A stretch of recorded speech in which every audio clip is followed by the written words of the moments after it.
Remembering Tiananmen Square, Japan makes a deal with North Korea, and China says others are causing problems in the China Sea. I'm Steve Miller. These stories and more are on the June 6th edition of Asia News Weekly.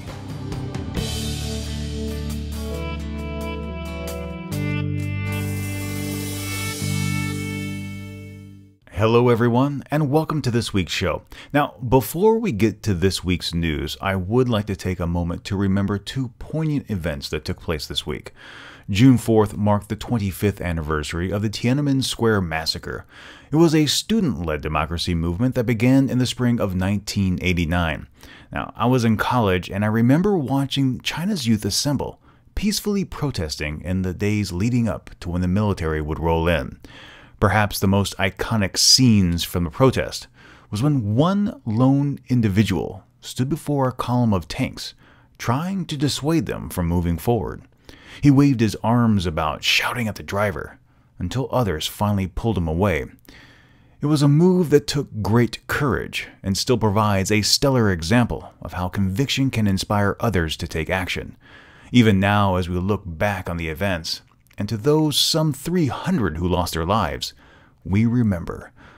Not much has changed in China since that event, but the legacy of their movement continues and still impacts and resonates with many around the globe. June 4th also brought us a loss, that of one Chester Nez.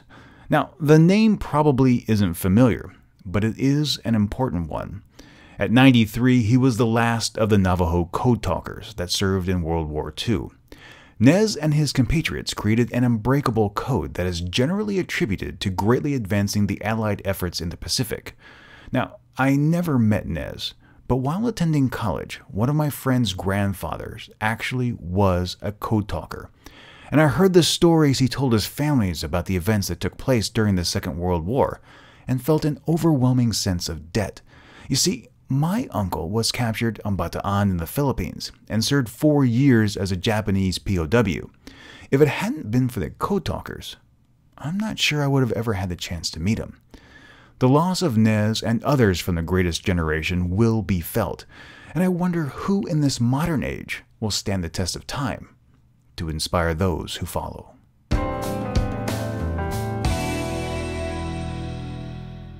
The confrontation between China and Vietnam continues to worsen. In the past, Chinese Coast Guard vessels haven't been shy about colliding with Vietnamese fishing boats, and even sank one last week, as I mentioned. However, things escalated this week. On Tuesday, a Chinese Coast Guard vessel collided with a Vietnamese Coast Guard ship. According to the Wall Street Journal, the Vietnamese vessel didn't escape unscathed and suffered several gashes in its hull. Now, thankfully, reportedly no one on either ship was injured.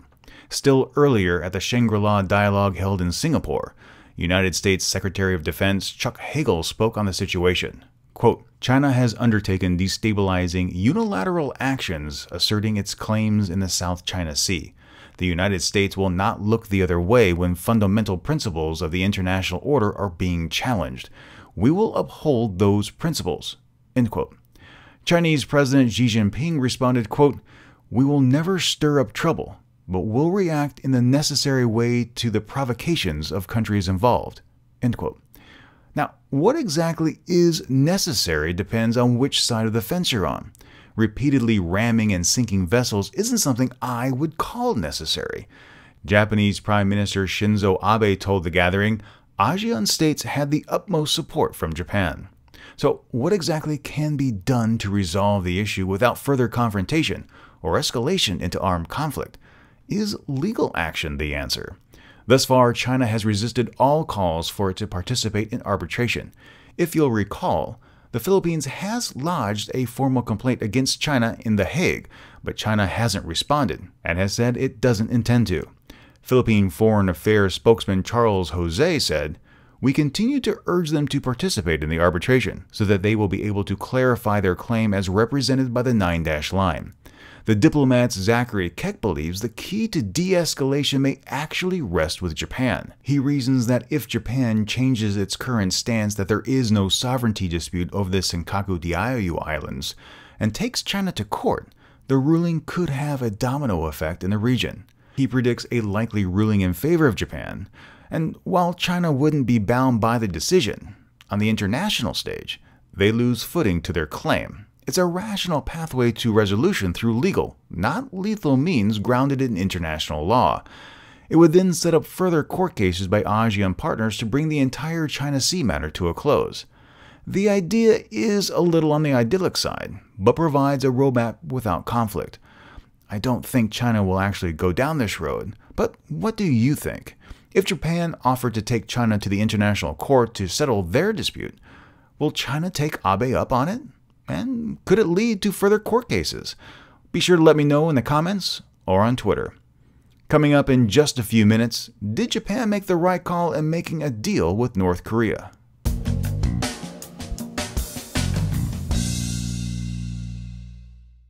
Following General Prayut Chan-o-cha's bloodless coup in Thailand, one of the lingering questions has been when will the junta dissolve and the country return to democratic rule? General Prayut addressed the nation this past week, announcing a 15-month plan to implement reforms. Prayut said, quote, "A legislative council will be established in order to select a prime minister, appoint a cabinet to oversee the administration, and draft a new constitution, as well as set up a reform council to reform all issues that the society desires, acceptable to all groups." End quote. The general repeated earlier remarks advising citizens to refrain from protesting the coup, and that he carried out his actions to restore peace and harmony in the nation. NCPO spokesman Colonel Wintai Suvari later outlined the three-stage process Prayut intends to follow. First, the country will be run under special law. Then a reform and legislative council will be created in preparation for a new charter. And finally, the nation will move forward to elections. Currently, the junta is evaluating 5 key laws of Thailand's previous charter. These include the National Anti-Corruption Law, the law governing the Election Commission, the Ombudsman Act, the State Audit Act, and the law on criminal procedures for cases involving political office holders. General Prayut's legal team is currently reviewing these provisions to determine if they should be implemented immediately or as part of a provisional charter. Currently, there is no provision for political parties, another obstacle that must be overcome. In Singapore, Sihasak Puangketau, Thailand's acting Minister of Foreign Affairs, was at the Shangri-La dialogue seeking understanding from Thailand's economic and strategic partners, especially the United States, which has suspended some $3.5 million in aid. Quote, "We urge the Royal Thai Armed Forces to release those who have been detained, end restrictions on free expression, and move immediately to restore power to the people of Thailand through free and fair elections," said U.S. Secretary of Defense Chuck Hagel. Sihasak attempted to assure those in attendance Thailand was already on that road. It was just going to take time. And time is going to be an issue as well, since the tourism industry is already starting to feel the sting from events. Although friends of Asian News Weekly who live in Bangkok and other areas around Thailand say that life away from the protest areas have largely been unaffected. Now, with everything going on in Thailand and the summer vacation season approaching, would you still consider visiting Thailand? I know I would, but please let me know if you'd feel safe traveling to Thailand under these current conditions by leaving a comment on the page or tweeting a reply. If you would like to learn more about this story or anything else I talk about in this week's episode, please head on over to AsianNewsWeekly.net for links to all the stories mentioned. You can also find a minute-by-minute rundown of when they appear in the show. While there, you can leave your thoughts in the comment section or do that through Facebook or Twitter. Just go to facebook.com/AsianNewsWeekly or follow @AsianNewsWeekly on Twitter.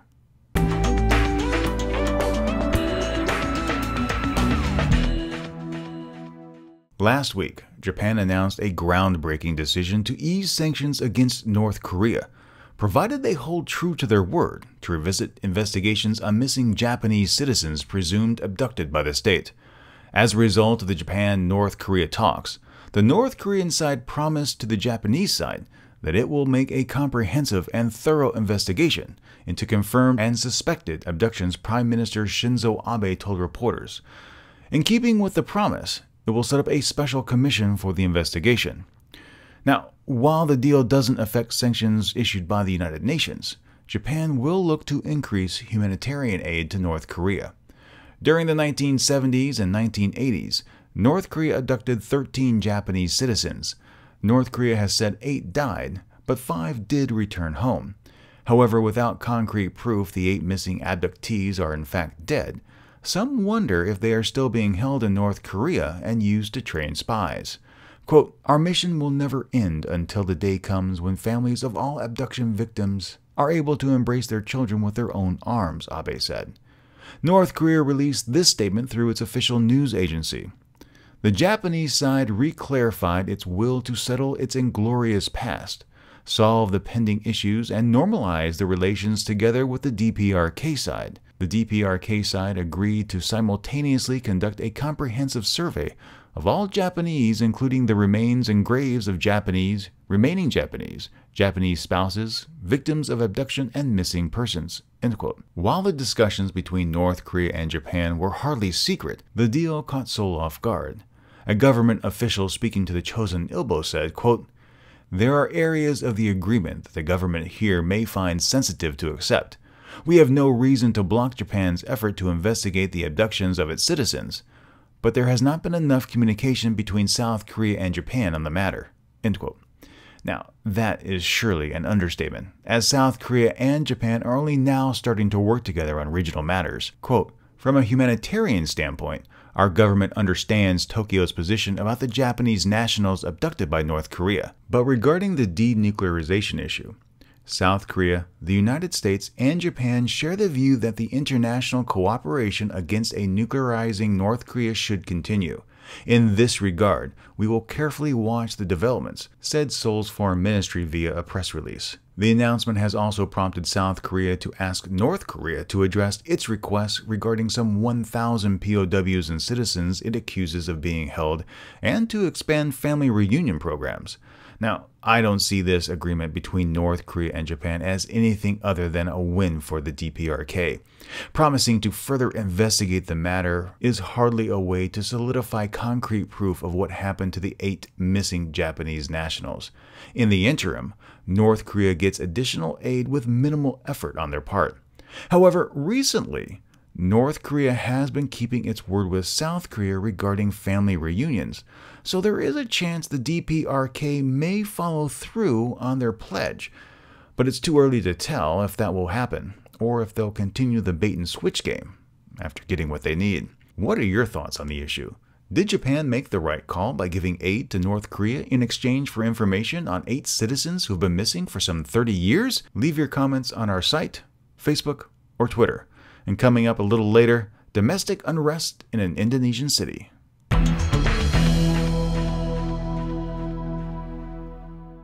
Last week, North Korea sentenced a South Korean Christian missionary to life imprisonment.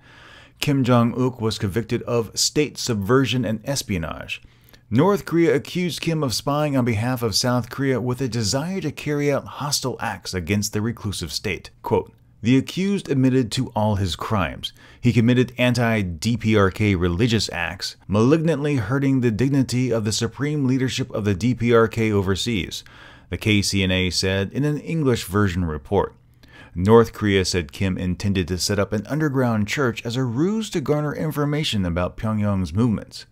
Kim was arrested in October of last year, and South Korea has insisted he is not an intelligence asset. It remains to be seen if Kim will be made some sort of a bargaining chip in future dealings with South Korea, but yet again underscores the risk Christian missionaries take when proselytizing in North Korea. It's an illegal act, and if you choose to perpetrate it, one must be willing to face the consequences. That being said, life imprisonment with hard labor seems a bit over the top, but not to be unexpected. South Korea has shown it also takes extreme measures when dealing with North Korean defectors.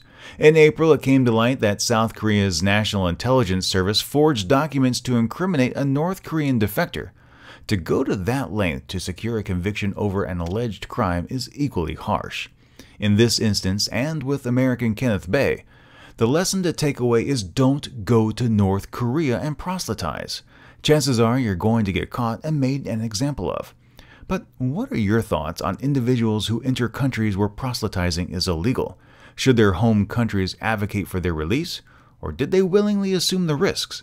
Let us know in the comments, on Facebook, or through Twitter.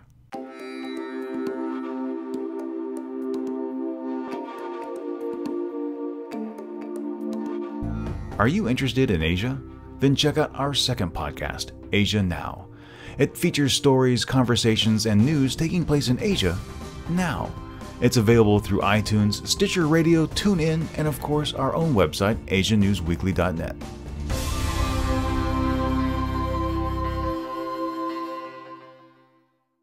Indonesia, the world's largest archipelago, is dealing with a pair of problems this week. First, Mount Sanggaang Api erupted last week, spewing ash into the sky and extending far enough to disrupt flights out of Darwin and Alice Springs, Australia. The volcano had been placed on high alert since the middle of last year, so an eruption had been predicted. Because of the volcano's isolated location on an uninhabited island, no mass evacuations were undertaken, although roughly 40 families were removed from nearby areas. More alarmingly has been some civil unrest in the beautiful town of Yogyakarta. In recent months, an increase in intolerant acts directed at religious minorities threatens to disrupt the harmonious way of life cherished for so long. Last week, a dozen or so individuals dressed in gamis, a kind of clothing usually adorned by Arabs, injured 5 Catholics worshipping at the home of Julius Filicanus. National Police spokesperson Senior Commander Auguste Rianto said on Friday at least 15 people were involved in the attack. Quote, "At first, 8 people stormed into the house. They left and then came back. There were 15 perpetrators in the second attack." Current evidence does not support a theory that this was part of an organized effort to attack Catholics, but may be related to a neighborhood dispute along political lines. The Indonesian Ulema Council asked the police in January to disband organizations that followed Shia Islam. That was followed by the Islamic Jihad Front to vandalize the Kema Injil Indonesian church in March, with a second attack in April and a third in May. One of the victims in the latest attack was journalist Michael Aryawan. His injuries have galvanized other journalists in the area to come forward and ask the police to do more to stop crimes, something the National Commission on Human Rights says is worsening. It's a sad thing to see, since Yogyakarta is one of my favorite places in Indonesia and home to Borobudur Temple. It's a place I'm actually keen to return to and hope to do so soon. My question for you is this: do reports of religious violence against locals influence your travel plans?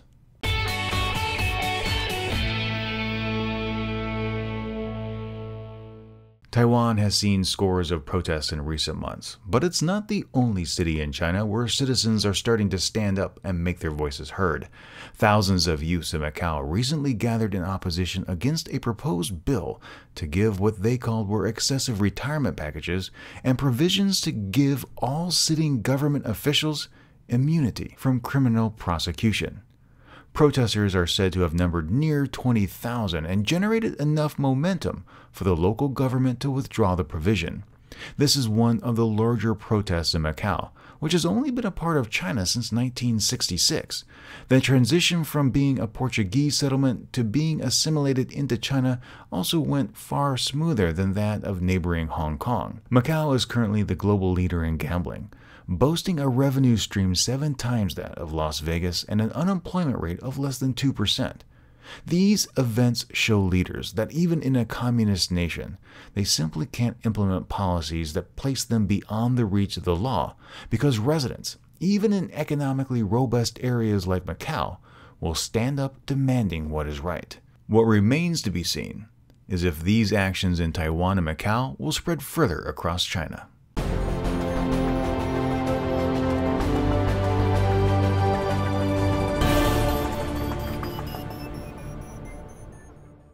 Those are the stories for this week's episode, but what did you have to say about last week's show? Well, let's take a moment to find out. From Sean Daenerys, is it me? Or does Asia in general now seem like they are on the verge of exploding? From Charles Nowak, with China and Vietnamese issues.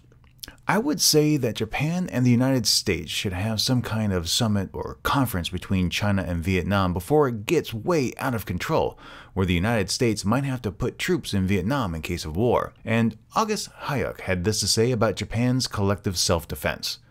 Collective self-defense is purely a domestic issue. It's a right by the international laws, and it is an unconditional right. I'd like to thank Max for making a donation to support the podcast through our website. It really does help, and I really do appreciate it. I also need to stop and take a moment to thank you. That's right, each and every one of you made our last episode the most popular ever. It received the most amount of downloads. It also received the most amount of shares and likes on Facebook. And it wouldn't be possible without you. So thank you so much for taking the time to listen to this show every week. If you have any feedback, please let me know. You can email me directly at podcast@asiannewsweekly.net.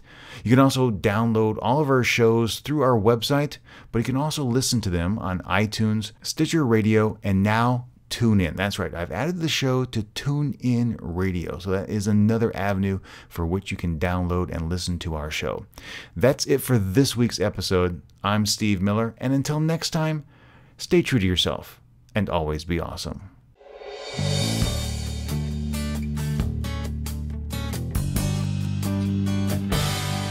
Asian News Weekly is licensed under a Creative Commons Attribution Non-Commercial No Derivatives 4.0 International License.